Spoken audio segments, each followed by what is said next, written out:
السلام الله عليكم أصحابتيدا maantay waxaan fiirinaa sidii ay bulshada uga falcelisay doodii adkeyd ee Sheekh Umal iyo waliba Maama Khadiija Diiriye barnaamijka qoryo qurux badan waa iga diyaar adigana comment qurux badan like iyo waliba subscribe waayahay horta cimrigaasaan jiraaye maanta idin lama soo hor fariisan karo Maama Khadiija Diiriye iyo Sheekh Umal baan wax kala oranayaa oo maxaa yeelay laba qodob bay ima suurta gelinayaan marna waa dad aniga waarid ii noqon karo xataa hooyaday macaan labadooda waa ka weyn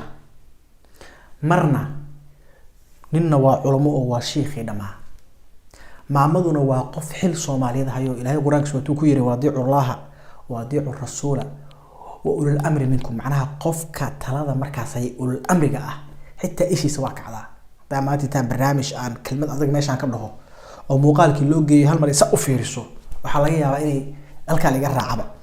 marka laakiin waxa ay soo gudbinayaa falcelintii bulshada oo isugu jirta 152 xaaladood oo kala duwan bal idin soo gudbinayaa horta wax walba waxa ka horeeya surwaalkii Maama Khadiija aan dhalo noqday aan dhalo noqday taagiin horta group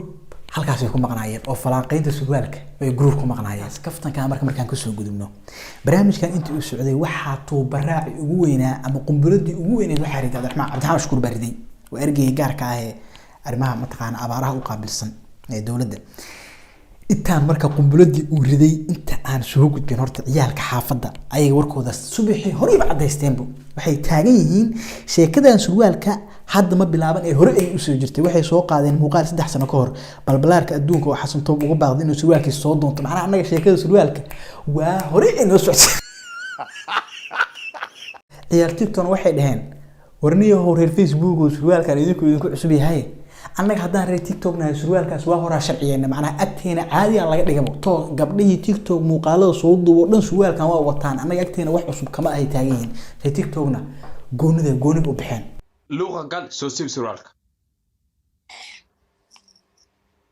waayahay bambadii uu qarxiyay Cabdiraxmaan Shukuur ama tuu baraaci ugu weynaa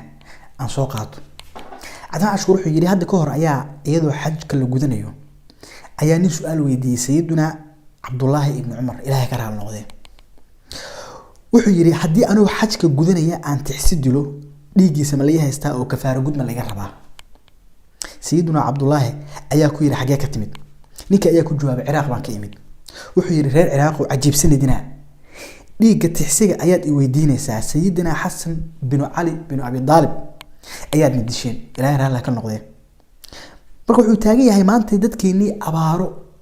iyo argagixisu ayaa isugu darsamay cilmigeena iyo aqligeena cuudeena aan isugu geeyno saan dadkaas abaaraha argagixisa uga saar lahayn su'aalahan tixsiga dhiigiisa ku saabsanna iska deeyno doodaha tixsiga dhiigiisa oo kala ah iska deeyno taagay macnaha waa tuu baraaci barnaamijkaas intii aan isha aan ku haayay tuu baraaci qarnigu ahaa macnaha Cabdiraxmaan Shukuur bambadaas qaatay waayahay sidoo kale waxa soo hadlay suldaanka macnaha beesha Maama Khadiijo wuxuu taagan yahay war Sheekh Umalow gabadha hadaad iga jeclaatay aan ku guuriye iga soo doorma Khadiija ma markay surwaalka xidhatoon bay isku diin yihiin Umaliyo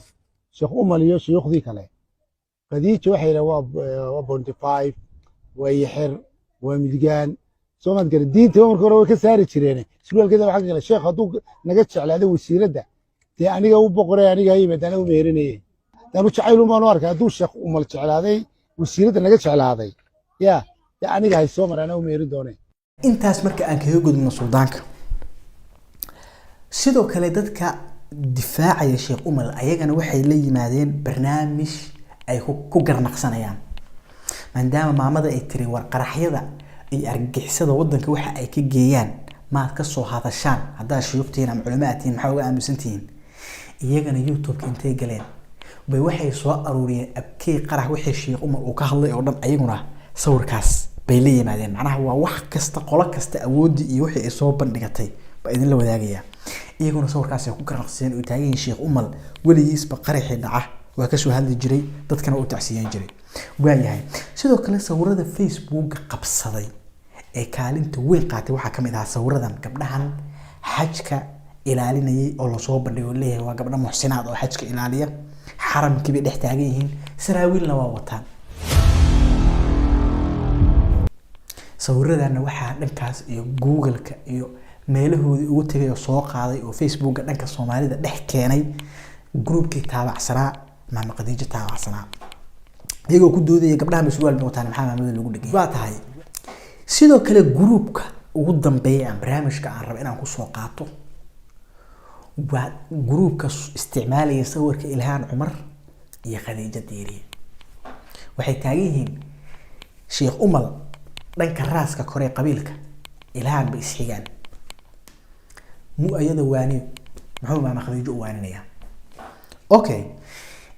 fikradooda dadka soo ku ixtiraamaya laakiin ay warkoodu waa cadeysteen ana waxay taagan yihiin qof kasto qofka ku qabiil ah ama sheekh ku qabiil ah waanin kara qofku haduusan ku qabiilayn sheeqaas ma waanin kara taagan yihiin warkoodu iyaga waa cadiyan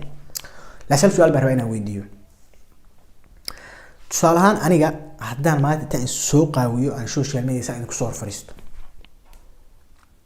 sheekha isoo waaniya haduusan raaska kore ama daarood ama hawiye haddaan raaska kore ama isaaq haddaan raaska kore aan isku mid ka ahayn waxaan leeyahay ninkaas macnaha waa qabyaaladu igu ataagaya haddii aan isku raasnahay tusaalahan daarood aan wadanahay oo isoo waaniyo wax ka waa basal hoos u siidaa waxaan leeyahay qabiilkayga oo ninkan igu ataagaya haddaan isku qabiil aan wada imaano aan isku qabiil aan isoo waaniyo waxaan leeyahay lafteedu igu ataagaya lafta haddaan isku lafnahay oo isoo waaniyo waxaan leeyahay jifanimadu igu ataagaya jifadeedu macnaha marka su'aas weydiinta mudan baa waxay tahay war qofka waanin kara ilaa heerkee uu kaga qanci karaa labadan isku raasayn isma waanin karaan okay labada isku qabiilka ma iswaanin karaan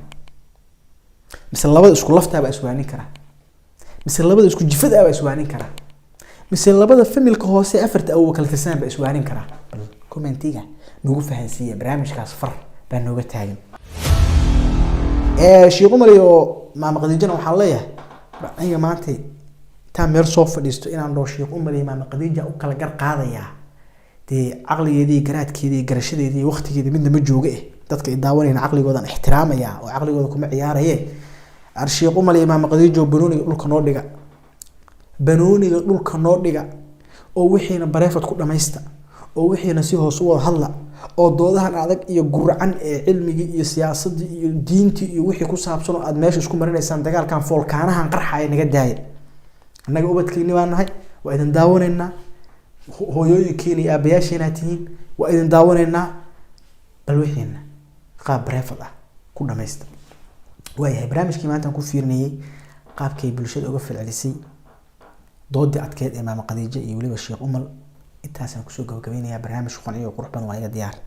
adigana comment qurux badan like waliba subscribe